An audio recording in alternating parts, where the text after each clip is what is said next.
ये सैनिक युद्ध के मैदान की ओर जा रहे थे। तभी अचानक आकाश से एक मशरूम बादल आ गया और कमांडर की वहीं पर मृत्यु हो गई।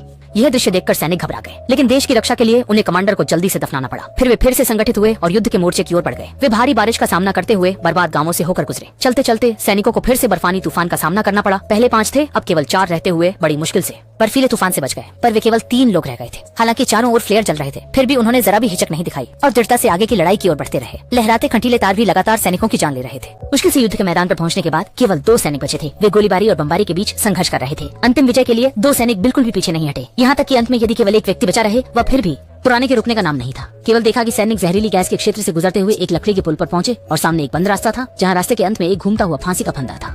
यह सोचने की बात नहीं थी कि मांस का चक्की ही युद्ध की शुरुआत का कारण बन जाएगा। जब सैनिक हतप्रभ था, उसके सामने एक और सैनिक प्रकट हुआ। दोनों ने एक दूसरे को देखा और समझ गए कि उनमें से दोनों ने अनेक कठिनाइयों के बाद यहाँ तक पहुँचने में सफलता पाई है। लग रहा था कि वे एक दूसरे की सराहना करेंगे, लेकिन जैसे ही दूसरा सैनिक असावधान हुआ, पहले ने फौरन बंदूक तानकर निशाना साध लिया।